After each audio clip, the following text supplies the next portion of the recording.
Saudari-saudara yang terkasih, suatu saat di angkasa bertemulah angin timur dan angin barat. Timur di sebelah sini, barat di sebelah sini. Lalu keduanya berbicara. Angin barat ini menyombongkan dirinya.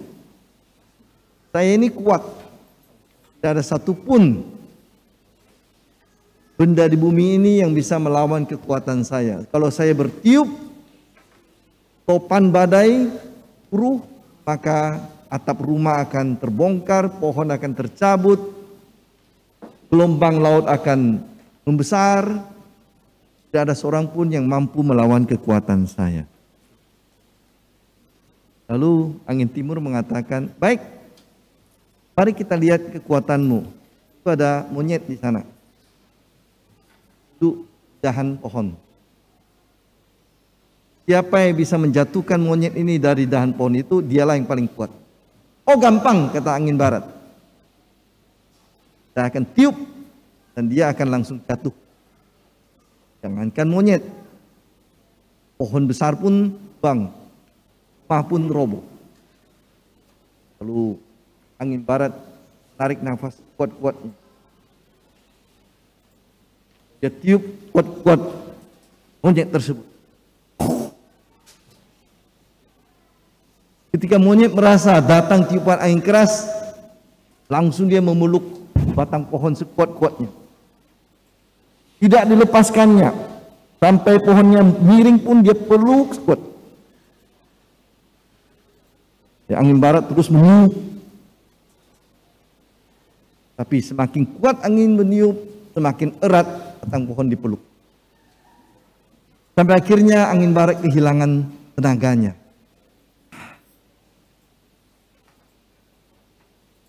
Lalu, gagal. Coba kamu, angin timur, jatuhkan monyet tersebut. Angin timur itu terang-terang saja. Sungguhnya monyet itu melepaskan lelahnya. Setelah berpegang tadi kuat-kuat.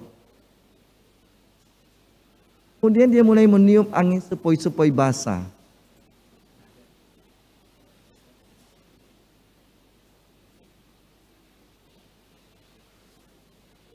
Monyet tadi yang sudah capek memeluk pohon itu kena angin tiup angin sepoi basah. Pelan-pelan tangannya lepas dari dahan pohon, batang pohon. Wah, makin enak dia tidur.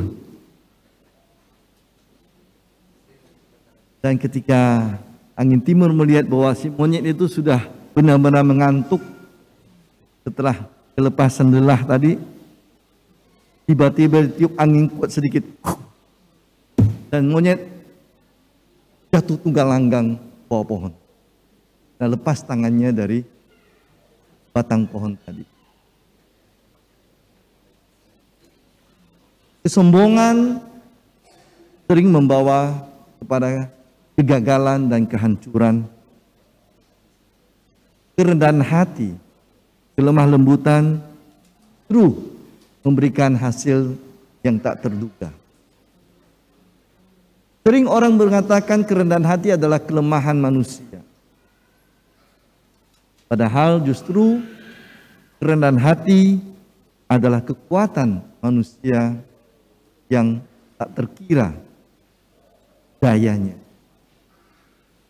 Bacaan-bacaan hari ini bercerita tentang kerendahan hati dan kelemah lembutan. Bacaan pertama, Nabi Zefanya meminta kepada orang-orang Israel untuk berendah hati. Carilah Tuhan, carilah kerendahan hati.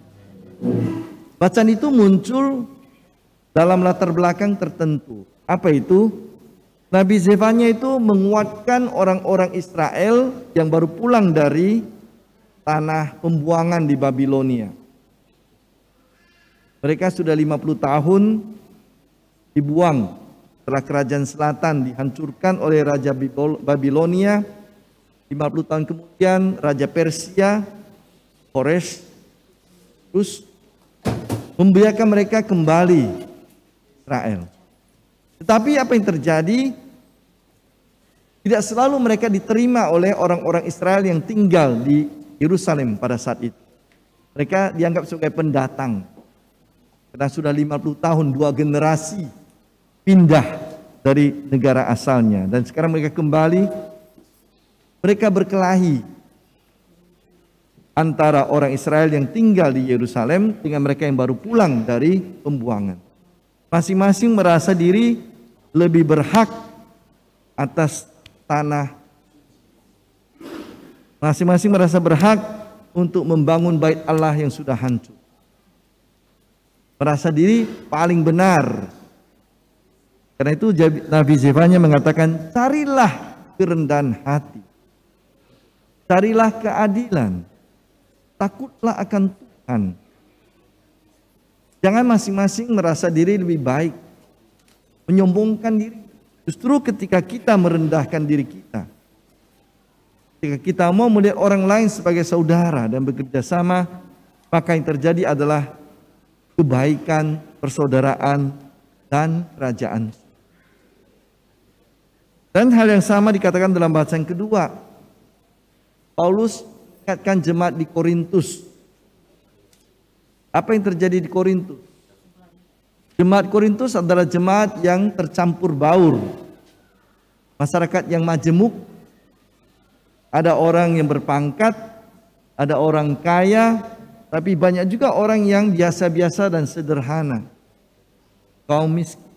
Ada orang yang terdidik, ada orang yang buta huruf, tuna aksara. Dan jemaat Korintus itu berkelahi satu sama lain. Mereka yang merasa berkuasa, mereka yang punya harta, mereka yang merasa terdidik, merasa lebih berkuasa daripada orang-orang yang rendah ini, orang-orang yang dianggap hina ini, orang-orang yang dianggap tidak tahu pengetahuan ini. Dan Paulus mengatakan Allah justru mengangkat yang rendah untuk mempermalukan mereka yang menganggap dirinya kuat.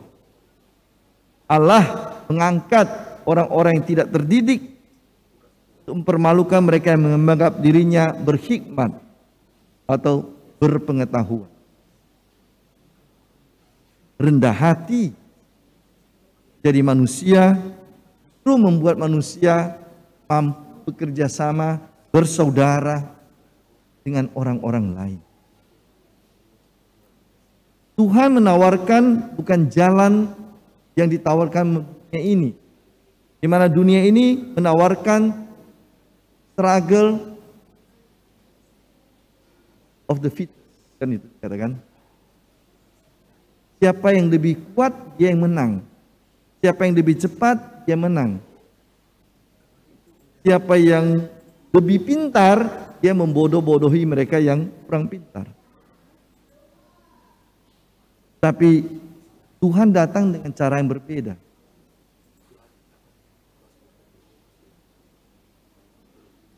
Bisa kita bayangkan bahwa anak Allah yang maha kuasa, yang kuat, yang bisa mencipta hanya dengan kata-kata saja, hadir untuk kita dalam bentuk bayi yang lemah.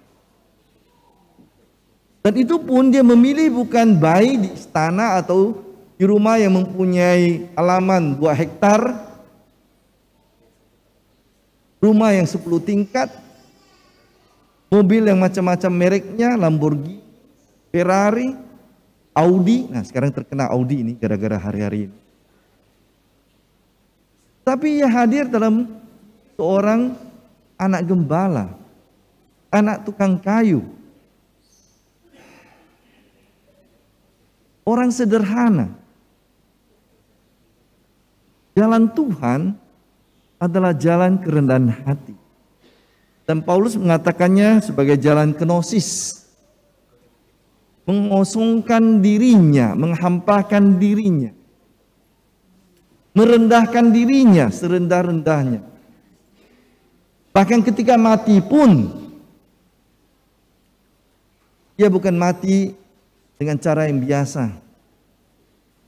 Dia mati sebagai penjahat, dianggap sebagai penjahat pemberontak, disalib, ditelanjangi. Penghinaan loh, benar-benar penghinaan. Diejek-ejek orang berjam-jam. Allah yang Maha Kuasa bisa membuat apa saja dengan kata-kata, tapi bersedia hadir dalam cara yang demikian rendah, demikian hina dalam pandangan manusia, justru untuk merangkul semua orang, menyelamatkan semua, mengangkat yang paling rendah. Karena itu jangan heran bahwa Bunda Maria mengatakan, aku ini hamba Tuhan. Dipakai istilah hamba kan. Bukan aku ini putri Tuhan, aku ini orang yang hebat. Princess, no. Bukan pakai kata princess, aku ini hamba Tuhan, Ancila. Hamba, pelayan. Dan ia mengatakan, sebab Allah memperhatikan daku, hambanya yang hina ini, dalam pujiannya, dalam magnifikatnya. Yesus sang anak, Bunda Maria, semua menunjukkan kerendahan hati, mengosongkan diri, justru untuk memenangkan semua manusia. Kemenangan bukan datang dari kesombongan, pemegahan diri, tapi merendahkan dirinya, mengosongkan dirinya. Bukan melihat orang lain sebagai musuh dan saingan, tetapi orang lain sebagai rekan, sebagai sahabat. Karena itu jangan heran kalau kita dengar bacaan Injil hari ini, suatu yang menarik kan, yang dipuji bahagia itu justru pihak yang nampaknya lemah. Orang yang miskin berbahagia, orang yang berduka cita berbahagia, orang yang lemah lembut berbahagia, orang yang lapar berbahagia, orang yang murah hati berbahagia, orang yang bawa damai berbahagia, orang yang dianiaya bahagia. Cara pikir Tuhan, cara pikir Allah memberikan kepada kita tawaran yang berbeda dengan apa yang dianjurkan, yang diajarkan oleh dunia yang keras ini. Dunia mengajar kekerasan, kekayaan, kekuasaan,